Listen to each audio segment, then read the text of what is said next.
এখন সব ওই মিডিয়া পীর বেরোচ্ছে না, কি পীর বাপ? মিডিয়া পীর। মিডিয়া না হলে আবার পাগড়ি পরতে চায় না, মিডিয়া না হলে পীরত্ব না জাহির করতে চায় না। এ বিরাট সমস্যা। বলো, জাতি শেষ হয়ে যাচ্ছে এই মিডিয়া মিডিয়া করে। সাবধান হন। দাদা হুজুরের মিডিয়া ছিল, বলেন না, পাঁচ হুজুর কেবলার মিডিয়া ছিল, পীর আল্লামা সাইফুদ্দিন সিদ্দিকী রহমাতুল্লাহ আলাইহির মিডিয়া ছিল, কথা বলে না তো, ছিল। পীর আল্লামা কালিমুল্লাহ সিদ্দিকী রহমাতুল্লাহ আলাইহির মিডিয়া ছিল। পীর আল্লামা শাহ সুফি আবু ইব্রাহিম সিদ্দিকী রহমাতুল্লাহ আলাইহির মিডিয়া ছিল। এখন যদি কেউ হঠাৎ করে দাবি করে, তাহলে ভাববেন ডাল মে কুছ কালা है, ये हाल तेरा चाल है, मकसूद से तेरा माल है। ये কথা বলছেন না কেন? ये हाल तेरा चाल है, मकसूद तेरा माल है। কিছু মানুষকে নিজের দিকে করিয়ে কিছু মাল মাটি কামিয়ে নেবে, অ্যাসেট কামাবে দুনিয়া। ও যুবকেরা, ছেলেরা, বাচ্চারা, এই সমস্ত ভণ্ডদের বিরুদ্ধে, এই সমস্ত সমাজ বিরোধী বিরুদ্ধে, এই সমস্ত শরিয়াত বিরোধী মানুষের বিরুদ্ধে লড়াই সংগ্রাম চলছে। পীর আল্লামা শাহ সুফি ওমর সিদ্দিকী চাচা জান হুজুর পীর কেবলা, পীর আল্লামা শাহ সুফি ইসমাইল সিদ্দিকী চাচা জান হুজুর কেবলা, পীর আল্লামা শাহ সুফি আবু তাহের সিদ্দিকী চাচা জান হুজুর কেবলা, পীর আল্লামা শাহ সুফি হযরত ইমরান উদ্দিন সিদ্দিকী হুজুর কেবলা, পীর আল্লামা শাহ সুফি ইব্রাহিম সিদ্দিকী হুজুর কেবলা, পীর আল্লামা শাহ সুফি অন্যান্য চাচা জান হুজুর কেবলাগণ মুখ খুলছে ভাইজানদের ভিতরে।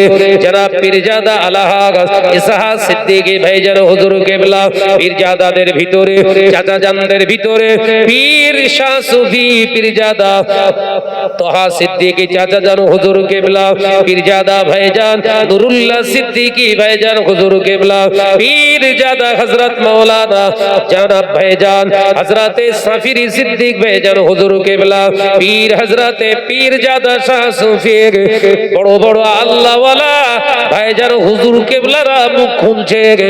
তার এই প্রতিবাদে, এই অন্যায়ের বিরুদ্ধে, হারামখোরের বিরুদ্ধে প্রতিবাদ করার কারণে মুজাদ্দিদ জামানের আওলাদগণকে বিভিন্ন রকমের ভাষায় মিডিয়াতে গালি দেয়া হচ্ছে। কথাটা ঠিক না ভুল? তার সঙ্গে আমিও ফিরি, কথা বলে না। অন্যায় হলে প্রতিবাদ করতে হবে না, হবে না? এই কথা বলছেন না কেন? তার বিনিময়ে যদি জান চলে যায়, দিতে প্রস্তুত। আই এম রেডি, কোনো অসুবিধে নেই, আমরা দিতে প্রস্তুত, জান দিয়ে দেবো সিলসিলার জন্য। বলুন ইনশাআল্লাহ, এই বলুন ইনশাআল্লাহ। এই যতগুলো নাম করলাম আরো আছে, আরো সবাই প্রতিবাদ করছে, তাহলে সবাই ভুলে আছে। হ্যাঁ, এই কথা বলছেন না কেন? যে মাথা খেলিয়ে চলুন।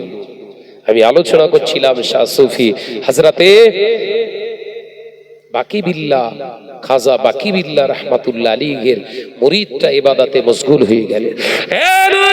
যুবকেরা, খাজা বাকি বিল্লাহ রহমাতুল্লাহ আলাইহির এই যে ছেলেকে বললেন, বাবা ছেলে, আমি দুনিয়া ছেড়ে চলে যাব, আমার ইন্তেকালের পরে আমি তোমাকে ওসিয়াত করে গেলাম বাবা, তোমাকে আমি ওসিয়াত করে গেলাম, আমার জানাজার ইমাম আমার ইন্তেকালের পরে আমার জানাজার ইমামটা নদশদ কোন ইমাম সাহেব পড়বে না, অন্য কোন মাওলানা মুলি সাহেব পড়বে না, আমার জানাজার যিনি ইমাম হবে এক ওযুতে ফজরের নামাজ আল্লাহর ওই বান্দাটা 40 বছর কাজা করে না, তাহাজ্জুদের নামাজ 40 বছর ধরে কাজা করে না, ওই রকম একজন ইমাম আমার জানাজার ইমামতি করবে। হুজুর ইন্তেকাল হয়ে গেছে, হুজুর ইন্তেকাল হয়ে গেছে। হঠাৎ হুজুর কেবলা সেই কে আলুয়াওয়ালা জঙ্গলের ভিতরে সংবাদ পেয়ে গেছে। সংবাদ পাবে, যাবে না যাবে না? কথা বলে না তো, পাওয়া যাবে না যাবে না? আরে ভাই, মোবাইল নেই তো কি করে পাবে? জঙ্গলের ভিতরে আছে, কেউ তো জানে না। জঙ্গলের পশু পাখিরা তো কেউ, তারা ছাড়া তো আর কেউ জানছে না। আর জানতো কে? খাজা বাকি বিল্লাহ, তিনি তো আর দুনিয়ায় নেই, তাহলে কি করে জানবে? জানা সম্ভব না। জানা সম্ভব? জোরে বলে সম্ভব। আল্লাহর ওলিদেরকে আল্লাহ জানিয়ে দেন। একবার জোরে বলুন, একবার জোরে হবে না? বাংলাদেশে ওয়াজ করছেন হযরতে আল্লামা হিন্দ আল্লামা রুহুল আমিন সাহেব রাহমাতুল্লাহ আলাইহি, চেনেন তো নাকি? হোশিয়ারির হুজুর রাহমাতুল্লাহ আলাইহি স্টেজে ওয়াজ করছেন। মুজাদ্দিদুজ জামান বাড়িতে বসে আছেন দরবারে ফুরফুরা শরীফে। হুজুর কেবলা কথা বলতে বলতে একজন প্রশ্ন করেছেন। দরবারে একজন দেহবন্দির আলেম এসে প্রশ্ন করেছেন। হুজুর কেবলা বললেন, দাঁড়াও বাবা, ওটা আমার জানার বাইরে, আমার রুহুল আমিনকে একটু জিজ্ঞাসা করি। একবার জোরে বলুন না, রুহুল আমিন কোথায় এখানে? বলে, বাবা বাংলাদেশে ওয়াজ করছে, আমি এখান থেকে একটু জিজ্ঞাসা করে নিই। একবার জোরে বলেন না।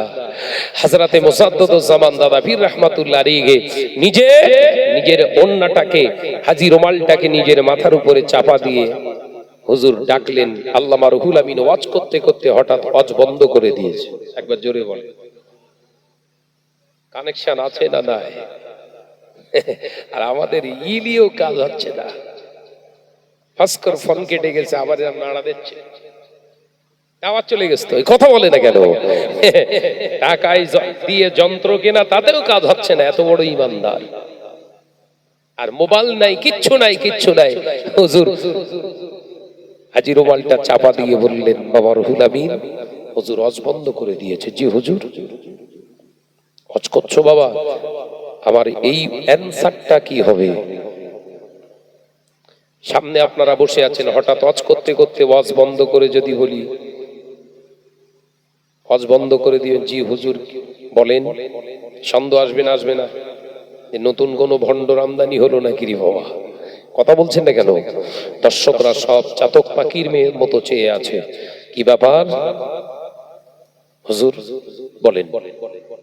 বাবা আমার প্রশ্ন করেছে, এটা কি হবে অ্যানসার? মুজাদ্দিদুজ জামানের খলিফা আল্লামা হিন্দ আল্লামা রুহুল আমিন সাহেব রাহমাতুল্লাহ আলাইহি স্টেজে বসে ওখান থেকে উত্তর দিচ্ছেন। দাদা হুজুর এখানে বলে দিচ্ছেন। জোরে বলুন, কথা বুঝতে পারছেন না? এসব সাধারণ মাথায় ঢুকবে না, ঢুকবে না। মুজাদ্দিদুজ জামান আমির শরিয়াত আলা হযরত দাদা পীর রাহমাতুল্লাহ আলাইহি অ্যানসার গুলো বলে দিলেন। সামনে মুরিদানকে বলে দিলেন, বাবা এই উত্তরটা আমার জানার বাইরে ছিল, আমি আমার রুহুল আমিনের কাছ থেকে জেনে নিলাম। রুহুল আমিন কোথায়? না বাংলাদেশে ওয়াজ করছে, সেই জন্য তানার কাছ থেকে অ্যানসারটা নিয়ে তোমাদেরকে জানিয়ে দিলাম। একবার জোরে বলুন সুবহানাল্লাহ। কি কানেকশন আল্লাহ দিয়েছিলেন। সেই মাকামের মানুষ হও, সবাই তোমার সম্মান করবে। কথা বলছেন না কেন? সেই মাকাম আগে হাসিল করো। মুজাদ্দিদুজ জামান আমির শরিয়াত আলা হযরত দাদা পীর রাহমাতুল্লাহ আলাইহি বাংলাদেশে একবার গেলেন ওয়াজ করতে, সঙ্গে আল্লামা হিন্দ আল্লামা রুহুল আমিন সাহেব রাহমাতুল্লাহ আলাইহি আছেন। সবাই বললেন আজকে ইমামতি করবে কে? আল্লামা হুজুরকে এগিয়ে দিলেন দাদা পীর রাহমাতুল্লাহ আলাইহি। বাবা বড় মাওলানা, তুমিও ইমামতি করো। বড় বড় গাড্ডার আলেম সবাই রয়েছে, সবাই ইতস্তত বোধ করছে, ইনি কে রে বাবা? আমরা সব রয়েছি বড় বড় হাস্তি আলেম ওলামা, আমাদের বলছে না, আর উনি রুহুল আমিনকে ডাকছে। কে সে? লোকটা দেখতে শুনতে বিরাট ফিটফাট সুন্দর চেহারা নয়, এইরকম একজন লোক ইমামতি করবে? তাল্লাহ নামাজ পড়েলি পরে হচ্ছে ব্যবস্থা। নামাজ আদায় করে নিয়েছেন মুজাদ্দিদুজ জামান আমির শরিয়াত আলা হযরত দাদা পীর রাহমাতুল্লাহ আলাইহি ইমামতির করার পরে বললেন, বাবা যাদের মনে প্রশ্ন আছে, আমি রুহুল আমিনকে কেন ইমামতির জায়গায় পাঠিয়ে দিলাম, তাদের অ্যানসার শুনে নাও। একবার জোরে বলুন না, জোরে হবে না সুবহানাল্লাহ। বাবা তোমরা যারা ভাবছো যে আমি আমার রুহুল আমিনকে কেন পাঠালাম, এই জন্যই পাঠালাম, আমার রুহুল আমিন কতটা যোগ্যতা সম্পন্ন ইমাম একটু তোমরা যাচাই করে নাও, বাছাই করে নাও। বাবা রুহুল আমিন, আমি তোমাকে কেন ইমামতির জায়গায় পাঠিয়েছো এটা পরে পরীক্ষা দেবো। আগে বলো তো, তোমরা যারা এখানে নামাজ পড়তে এসেছিলে, তোমরা বলতে পারবে আজকের এই জামাতে কতজন নামাজ পড়েছে? সবাই বললেন, না হুজুর, সম্ভব নয়। বাবা রুহুল আমিন, তুমি বলে দিতে পারবে? হুজুর আপনি দোয়া করেন, আমি রুহুল আমিন বলে দিচ্ছি। একবার জোরে বলে, একবার জোরে হবে না সুবহানাল্লাহ? আল্লামা হিন্দ বড় মাওলানা রুহুল আমিন রাহমাতুল্লাহ আলাইহি ইমামতির জায়গায় দাঁড়িয়ে চোখ দুটা বন্ধ করে আসমানের দিকে চোখটা করে একবার ডান দিকে, একবার বাম দিকে, একবার পিছনের দিকে খেয়াল করলেন, জমিনের দিকে ফিরে একবার তাকিয়ে হুজুর উত্তর দিলেন, আজকের ইমামতিতে ৯,৯৯৯ জন আজকে ইমামতির জায়গায় আমি রুহুল আমিনকে নিয়ে টোটাল ১০,০০০ মানুষের জামাত হয়েছে। একবার জোরে বলে, একবার জোরে হবে না? ভাই বললি সবাই বিশ্বাস করলে? সব আলেমরা রয়েছে, আলেমরা বলছে ভণ্ডামি দুটো দিয়ে আজকের খবর আছে। আবু বাকারও খাবে ধোলাই, তার সঙ্গে খলিফাও ফ্রি, এ কথা বলে না। বড় বড় আলেমেরা সকলে দাঁড় করিয়ে দিলেন মুসল্লিদের, দাঁড়াও গোনা হবে ১ ২ ৩ ৪ ১০০ ২০০ ৩০০ ৪০০ ৫০০ ৬০০ ৭০০ ৮০০ ৯০০। এই নওজওয়ানেরা, যুবকেরা, আল্লামা হুজুর রাহমাতুল্লাহ আলাইহি বলেছিলেন ৯৯৯ জন আল্লাহর ওলি, আল্লাহর মাহবুব বান্দা বলেছিলেন এই ৯৯৯ জন ৯,৯৯৯ জন ইমামতি নিয়ে ১০,০০০, এটা আজকে হয়েছে।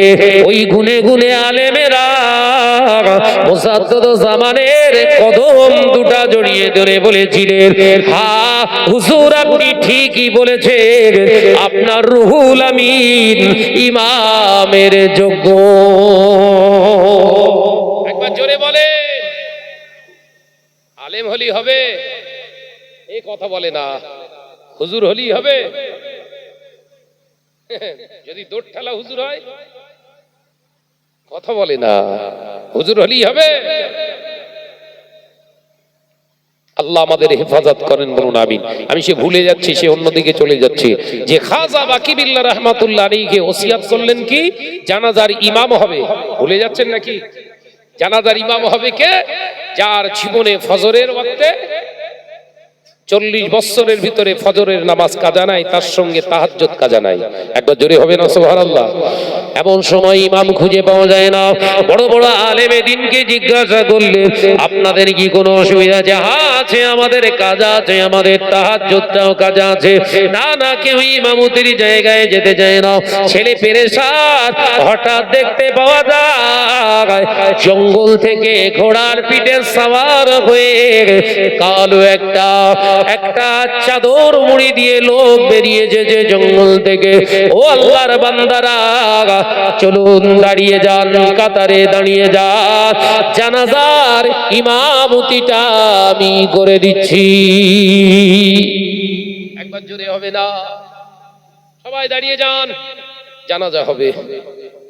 ইমামতি করলেন, ভাই ছেড়ে দেবে সবাই? ৪০ বছর জনী ফজরের নামাজ কাজা করেননি, আর তাহাজ্জুদ জানার জীবনে কাজা নেই ৪০ বছরের ভিতরে, সেই লোকটার মুখটা দেখবে না? এই পরিচয় পেহচান নেবে না? নেবে না? কথা বলছেন না কেন?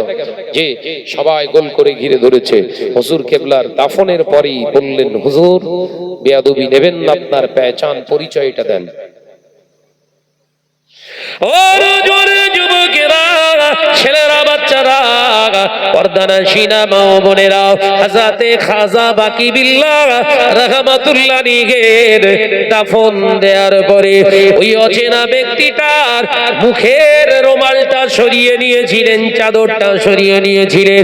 সবাই দেখতে পেয়েছিলেন যে বাকি বিল্লাহকে দাফন করে দিয়েছি। সেই বাকি বিল্লাহ জানাজার ইমামতি করেছে। একবার জোরে বলবেন না? শুনেছেন এই ঘটনা? শুনেছেন না? শুনেছেন কি নিজের জানাজা নিজে পড়েছে, কিন্তু হাকিকাত ওটা না। হাকিকাত এটা, হুজুরের মুরিদান হয়েছিলেন খাজা বাকি বিল্লাহ। একবার জোরে বলুন না? যুবকেরা, ছেলেরা, বাচ্চারা, পর্দানশীনা মা ও বোনেরা, হুজুর জঙ্গল থেকে বেরিয়ে এসেছিলেন। কিতাবের ভিতরে এসেছে ওই হালুয়াওয়ালা দ্বিতীয় খাজা বাকি বিল্লাহ হয়ে গিয়েছিল। ওই বনের পশু পাখিগুলা কাঁদতে শুরু করেছিলেন, কাঁদতে শুরু করে করেছিলেন, পশু পাখিকে বলেছিলেন তোরা আসিস না, বেরিয়ে আসিস না, তোরা জঙ্গলের জিনিস জঙ্গলে থাক, বেরিয়ে আসিস না। ওই সময় ওই পশু পাখির জবান থেকে বেরিয়ে গিয়েছিল, ইয়া খাজা বাকি বিল্লাহ, আল্লাহর বান্দা আপনি আমাদেরকে ছেড়ে যাবেন না, আপনার মহব্বত ভালোবাসা, আপনার ওই মুরাকাবা মুশাহিদা, আপনার ইবাদত বান্দিগিতে, আপনার জিকির আজকারে আমরাও যে ফানা হয়ে গেছি, আমরাও যে ফানা পি রাসূল ফানা বিল্লাহ হয়ে গেছি, আপনি ছেড়ে যাবেন না, আপনি আমাদেরকে ছেড়ে যাবেন না। আল্লাহর ওলি বলেছিলেন, ওরে বনের পশু পাখিরা, আল্লাহ পাক আমাকে বনে থাকার জন্য পাঠাই না, দুনিয়ার মানুষের কাজে পাঠিয়েছে, তোরা বনে থাক। আমি দোয়া করি আল্লাহ তোদের এই মহব্বতটা যেন কবুল করে নেয়। হযরতে খাজা বাকি বিল্লাহ রাহমাতুল্লাহ আলাইহি মুরিদটা ছুটে ছুটে ছুটে ছুটে নিজের অর্ধাঙ্গিনীর কাছে এসেছিলেন, ঘরের দরজার বাইরে দাঁড়িয়ে সালাম দিয়েছিলেন, আসসালামু আলাইকুম। বিবি উত্তর দেয়, ওয়া আলাইকুম আসসালাম। কে কে কে? ঘরের দরজা খুললেন, ঘরের দরজা খুলে দেখলেন না না, এ তো খাজা বাকি বিল্লাহ এসেছে, আমাদের পীর ঘরেতে এসেছে। হযরতে খাজা বাকি বিল্লাহর চেহারা সুরাত আল্লাহ পাক তারাকে দান করে দিয়েছিলেন। ও নওজোয়ানরা, যুবকেরা, ছেলেরা, বাচ্চারা, পর্দার সিনা মা ও বোনেরা, বিবি যখন স্বামী বলে মেনে নিতে অস্বীকার করলেন, তখন ওই খাজা বাকি বিল্লাহ মুরিদটা ভেবেছিলেন, সত্যি সত্যি আল্লাহ আমাকে কবুল করে নিয়েছে। একবার জোরে হবে না? তাহলে ভালো মানুষের সোহবত পেতে গেলে ভালো ইচ্ছা নিয়ে যেতে হবে। কথা বলে না? ফুরফুরা দরবার শরীফে যাবেন আর তেরেঙ্গা গুটকার পকেট মেরে মেরে বেরিয়ে যাবেন, বিড়ি সিগারেট তেরেঙ্গে গুটকা খৈনি যত রকমের জিনিস সব ফুরফুরাইলে হাজির। মড়মড় করেছি বাচ্চা দাদা হুজুরের মাজারের দিকে তাকাচ্ছে, দাদা হুজুরের দুয়ালিতে যাচ্ছে, হ্যাঁ, মাজারের পাঁচিলের গা পর্যন্ত কালার করে ফেলেছে তেরেঙ্গা গুটকার পানের পিক ফেলে ফেলে। কথাটা ভুল বলে ফেললাম বোধহয়। মাদ্রাসার দেয়ালের সাইড গুলো দেখলে মনে হয় যেন বহু পুরাতন বৎসরের বহু পুরাতন শহরে এসছে। দরবারে ফুরফুরা শরীফে যাবেন, মূল মাকসাদ নিয়ে যাবেন। দরবারে ফুরফুরা শরীফ হলো কি আধ্যাত্মিক জগতের একটি চেতনাবোধ শক্তির দরবার। একবার জোরে বলবেন না? মুর্দা কলবকে জিন্দা করার দরবার, মুর্দা কলবকে জিন্দা করার দরবার। এই দরবারে শুধু ব্যবসা বাণিজ্য উন্নতির জন্য নয়, শুধু তাবিজ কবজের দরবার নয়, এই দরবার হলো আধ্যাত্মিক জগতের চেতনাবোধ শক্তি তৈরি করার দরবার। একবার জোরে বলবেন না সুবহানাল্লাহ? আমাদের ঘরের ছেলেরা যাচ্ছে কি, বড় কষ্ট হয়। আমি বলছি রাগ করছেন নাকি? বোঝার দরকার আছে না নাই? ও নওজোয়ানেরা, যুবকেরা, ছেলেরা, বাচ্চারা, আল্লাহ নবী দো জাহানের বাদশাহ হাবিবুল্লাহ নবী জনাবে মুহাম্মদুর রাসূলুল্লাহ সাল্লাল্লাহু আলাইহি ওয়াসাল্লাম, নবী আমার প্রিয় জিবরাইলের সঙ্গে বোরাকে সওয়ার হয়ে হুজুর পাড়ি দিতে লাগলেন। মিশরের আকাশের বরাবরই যখন চলে এলেন, হঠাৎ আমার নবী পাকের নাকে খুশবু এসে গেল।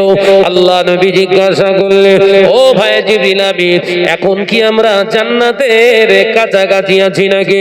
না ইয়া রাসূলুল্লাহ, হাবিবাল্লাহ, আমরা জান্নাতের কাছাকাছি নয়। তাহলে খুশবুটা এত সুন্দর আসমানের উপরে খুশবুটা কোথা থেকে আসে?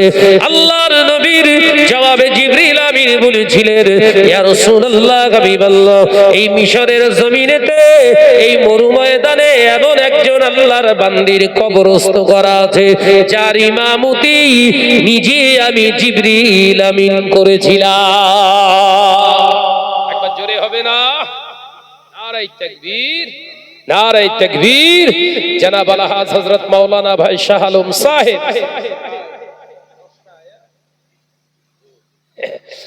সব পেছন টান রয়েছে, বুঝতে পারছেন না?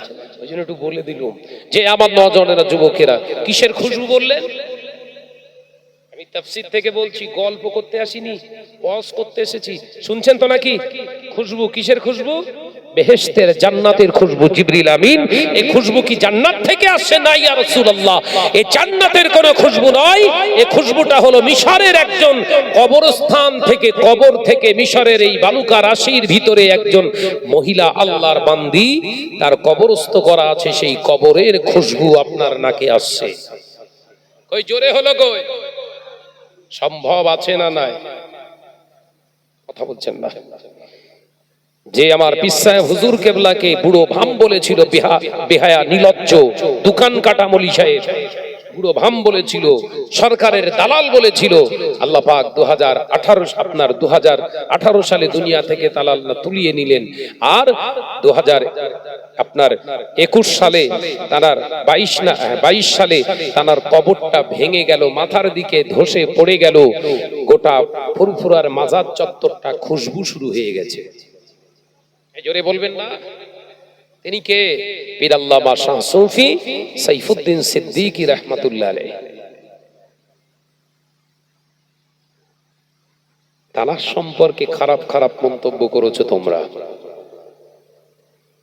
তোমরা আলেম। হযরতে পীর আল্লামা শাহ সুফি সাইফুদ্দিন সিদ্দিকী রাহমাতুল্লাহ আলাইহি আল্লাহ এমন দরজার মানুষ করেছিলেন। আমি তো কাছে থাকতাম, হুজুর কেবলার কাছে থেকেছি, আব্বাজান মেজলা হুজুর পীর কেবলা রাহমাতুল্লাহ আলাইহির কাছে থেকেছি। গাল গল্প নয়, আল্লাহর শুকর করে, কোনো অহংকার ফকরিয়াত নয়।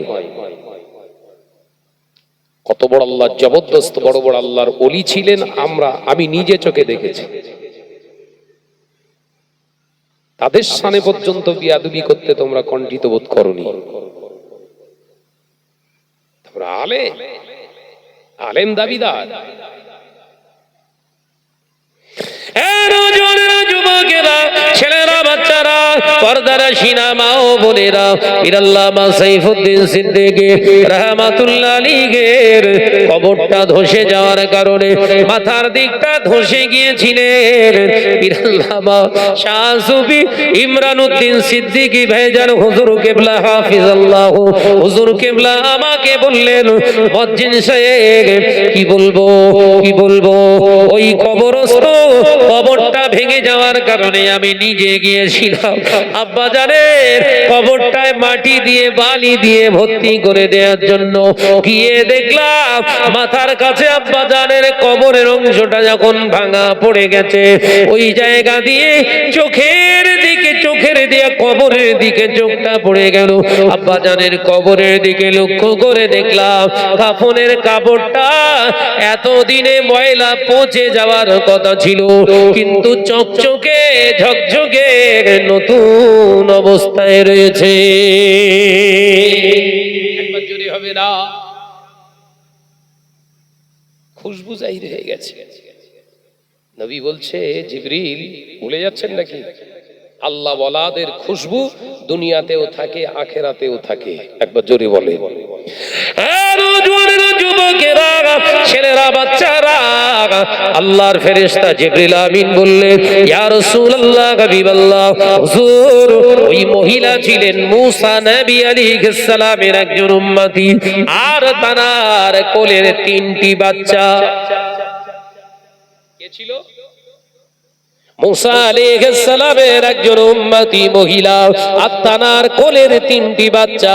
তারা যখন প্রকাশ পেয়েছিল, ওই মাটা, ওই মেয়েটা, ওই মুসা নবীর উম্মতিটা একজন ঈমানদার বনি ইসরাইলের মহিলা।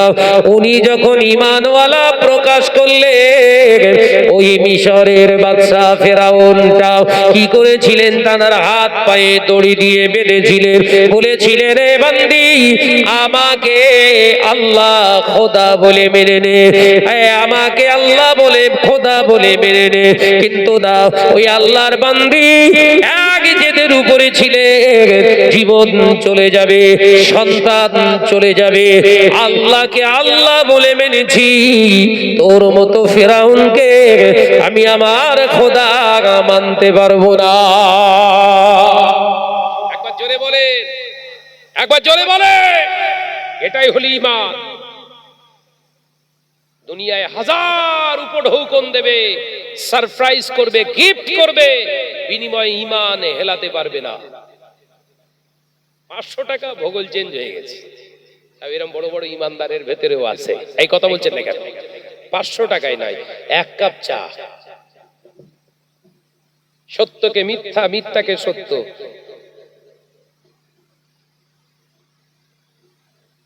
জমি রেজিস্ট্রি করতে যেয়ে নকল ভাই সাজিয়ে দিয়ে চলে গেছে। রোজের দাম কত? 500 টাকা। নামাজ পড়ে, কপাল পুরো চকচকে কালো। কবরে বাস পড়বে না? পড়বে না। কথা বলছেন না কেন? সারাজের কথা খারাপ লাগছে নাকি যে বাবা? তো নামাজে বজ্রাঘাত ফেলে দেবে, কবরে ঢোক। মিথ্যা সাক্ষী দাও, মিথ্যাকে সাপোর্ট করো। ও নওজোয়ানেরা, যুবকেরা, ছেলেরা, বাচ্চারা, আল্লাহ পাকের হাবিবকে শোনাতে লাগলেন, প্রিয় জিবরিল আলাইহিস সালাম, ইয়া রাসূলুল্লাহ, হাবিবাল্লাহ। ওই সময় দেখতে পাওয়া যায় আল্লাহ পাকে ওই বান্দীটা যখন এই কথা বলেছিলেন, ফেরাউন বলেছিল, হে মিশরের মানুষেরা, আমার আমার বান্দারা, তোমরা গরম উনানের উপরে কড়াই চাপিয়ে দাও, ওর উপরে তেল দাও, টকবক টকবক করে ফুটবে। ওই গরম তেলের উপরে ওর নিজের বাচ্চাকে ছুঁড়ে ফেলে দাও। মা দেখবে সামনে বাচ্চা তেলের উপরে ভাজা হবে।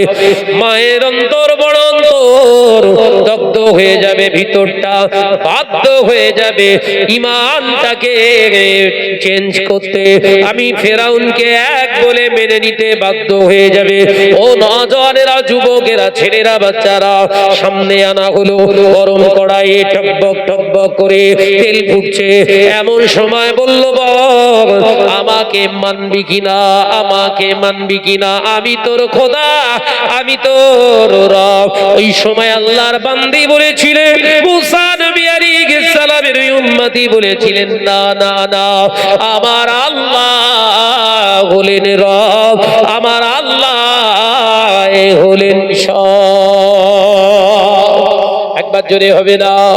সঙ্গে সঙ্গে অর্ডার করলেন, ফেলে দাও বাচ্চাকে, ফেলে দাও।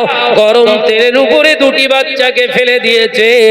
বেগুন ভাজা হয়ে গেছে, চপের মতো হয়ে গেছে, হাড্ডি গুড্ডি গুলো ভাসতে শুরু করলেন।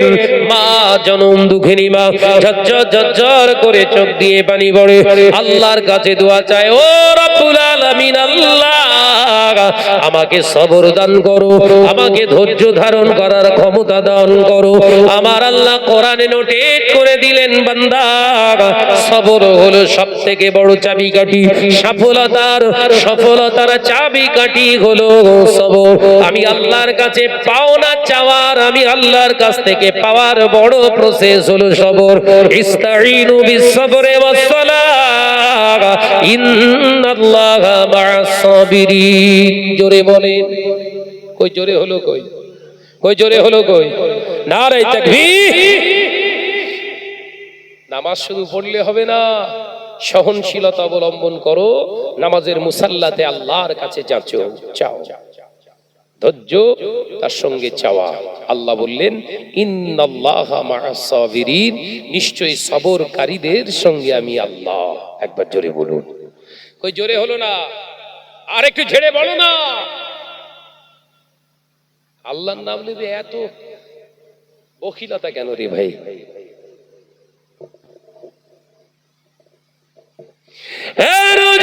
যুবকেরা, ছেলেরা, বাচ্চারা, পর্দানশীনা মা বোনেরা, ওই সময় আল্লাহ পাকের নবী বলেছিলেন, ও ভাই জিবরিল নবী, বলো বলো তারপরে কি হলো?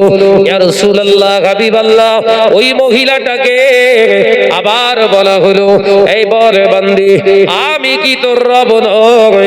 আমি কি তোর প্রভু নই? না না না, আমার বাচ্চা মেরে দিয়ে কি ঈমান দুর্বল করতে চাইছো? আমার ঈমানের জায়গা স্ট্রং। আমার দেহে যতক্ষণ প্রাণ আল্লাহ দিয়ে রেখেছে, ততক্ষণ সেই আল্লাহকে আমার রব বলে আমি মেনে যাব। একবার জোরে বলে, কি ঈমান। তাফসীরের কিতাব এসেছে, এবার কোলের সেই 6 মাসের দুধের বাচ্চাটাকে ধরেছে, এই দে ওর বাচ্চাটারে ফেলে দে। বড় বাচ্চার প্রতি মায়ের একটা দরদ থাকে আলাদা, আর যে বাচ্চা দুধ খায় এর মায়া আবার আলাদা। কথা বুঝতে পারছেন নাকি? একটা বাচ্চা বড় হয়ে গেছে, ওর প্রতি যা দরদ থাকে তার থেকে 3 ডবল দরদ থাকে যে বুকের দুধ কোলে যে থাকে তার। 80 ফোঁটা রক্ত ফিল্টার করে 1 ফোঁটা দুধ। মাথায় ঢুকছে আওয়াজ না? সেই রক্ত ফিল্টার করে দুধ, নিজের রক্তকে দুধ হিসাবে সেবন করাচ্ছে মা। নিজের রূপ চেহারা কিচ্ছুর দিকে খেয়াল করি না। তবে এখনকার সব আপডেট হয়েছে তো, এখনকার সব মা বোনরা ওসব দরকার নেই, কোটো মার। কি দুধ খাওয়াচ্ছে বাপ? কথা বলছেন না কেন? শুধু কোটোর দুধ মার, ল্যাস্টোজিন 1, 2 নান। কথা বলে না, হ্যাঁ সব মারছে, জম্মের খাওয়াচ্ছে, ছেলেরা ভক্ত মতো হচ্ছে একদম। ছেলে বুলেট মতো চেয়ার হয়ে গেছে একদম, খুক খুক করে কেসতেছে আর দম লেগে যাচ্ছে। কেন রে ভাই? ছেলের এরকম শরীর স্বাস্থ্য তো এরকম হাঁপাচ্ছে কেন? বলে কি জানি এর কি হয়েছে। ডাক্তার চেক করে বলছে এ সর্বনাশ, ভেতরে সব গন্ডগোল হয়ে গেছে। হবে না, কথা বলছে না কেন? আল্লাহ পাক পৃথিবীর জমিনে মায়ের স্তনে যে দুধ দিয়েছিল, ওই দুধটাকে আল্লাহ পাক শুধু দুধ হিসাবে দেননি। আল্লাহ পাক জানে আমার বান্দাকে ফি কারারিন মাকিন, সুরক্ষিত একটি জায়গায় রেখে দিয়েছি। এক পৃথিবীতে আছে, মায়ের গর্ভ থেকে যখন দুনিয়ায় আসবে ওয়েদার চেঞ্জ হয়ে যাবে, বান্দার উপরে ব্যাকটেরিয়া আক্রমণ করবে, বিভিন্ন রকমের ভাইরাস আমার বান্দার উপরে অ্যাটাক হয়ে যেতে পারে। দুনিয়ার কোন ওষুধ কাজ করবে না। তাই আমি আল্লাহ ওর মায়ের স্তনে দুধের সঙ্গে ওষুধটাও দিয়ে দিলাম। একবার জোরে বলে। ভাবি বলছে শরীর খারাপ হয়ে যাবে, ইয়ারা দেখতে খারাপ হয়ে যাবে। কোটো মারো, কোটোর দুধ খাইয়েছে সাল্লাহ। একদম যত বড় হচ্ছে তত মার শুধু লাথি মারছে, কথা বলে না। শুধু আমার আল্লাহ পাক মায়ের স্তনে দুধ দেয় না, প্রতিটা টানে মায়ের প্রতি সন্তানের ভালোবাসা অটুটের জায়গা তৈরি করে। মায়ের দুধকে যে সন্তানগুলো বড় হয়, ওই সন্তানগুলো মা বাপের অবাধ্য হতে পারে না। জোরে হবে না, একবার জোরে হবে না। আর ওই কোটো মেরেছে, কোটো মেরে বাবাকে করে দেবে খোটো, কথা বলে না। দুনিয়ায় ছোটবেলায় বাচ্চাদের খাবে কোটো, ও বড় হয়ে বলবে মা বাপ বুড়ো বুড়ি এবার তুমি হটো, কথা বলে না। কারণ ওর হক নষ্ট করেছে। কি নষ্ট করেছে? সন্তানের যখন বাপ মা হক নষ্ট করবে, ওই সন্তানটা বড় হয়ে বাপ মায়েরও হক নষ্ট করবে। ফায়সালা সেই মহান রব্বের। আলোচনা অসুবিধা হচ্ছে? জায়গা ধরে ওয়াজ হচ্ছে তো নাকি? হ্যাঁ, শুধু ছেলে মেয়ের দোষ। ছেলে আমার অবাধ্য, মেয়ে আমার অবাধ্য। কেন অবাধ্য? কেন অবাধ্য? ওয়াই? কেন? খেতে দিয়েছিলিস, মানুষ করেছিলিস, জন্ম দিয়ে সার আর কোটোর দুধ মেরে মেরে দিলে। হ্যাঁ, কোটো যত খাওয়াবি কোটো, ওর মহব্বত হয়ে যাবে ছোট। এ কথা বলে না। কি জ্বালা বলেন দিন, উত্তর দেন না। হ্যাঁ না জোরে বলেন। যত খাওয়াবেন কোটো, মা বাপের প্রতি ভক্তি হয়ে যাবে ছোট। এবার কত বড়বে বড়। আমার নজনেরা, যুবকেরা, ছেলেরা, বাচ্চারা, কোলের বাচ্চাটাকে ফিরাউন অর্ডার করলেন ওর কোল থেকে কেড়ে নিয়ে মায়ের কোল থেকে মায়ের সামনে ওই কচি বাচ্চাটাকে ফেলে দাও। সঙ্গে সঙ্গে সে ধরতে যাবে, হঠাৎ ওই মায়ের বুকে 6 মাসের বাচ্চাটার জবান আমার আল্লাহ খুলে দিলেন। জোরে বলে, একবার জোরে হবে না। ছোট বাচ্চার জবান খুলে দিয়েছে। ছোট বাচ্চা বলে, মা, ও মা জননী মা, একদম ওর কথাতে ওর খপ্পরে আপনি পড়বেন না। ও আমাকে নয়, আমার দুটো ভাইকেও আপনার গরম তেলের উপরে দিয়ে ভাজা করে ফেলেছে মা, আমাকেও বাঁচতে দেবে না, আপনাকেও মেরে ফেলবে, কিন্তু ঈমান হারা হবেন না। ও মা জননী মা, আপনি জানেন না আমার ওই দুটো ভাই এখন বেহেশতের পাখি হয়ে গেছে। আমি এখন আমার নাকেতে আল্লাহর জান্নাতের খুশবু আমি পাচ্ছি। মা, ঈমান হারা হবেন না। ইয়া রাসূলুল্লাহ, ইয়া হাবিবাল্লাহ, হঠাৎ দেখতে পাওয়া যায় ওই মার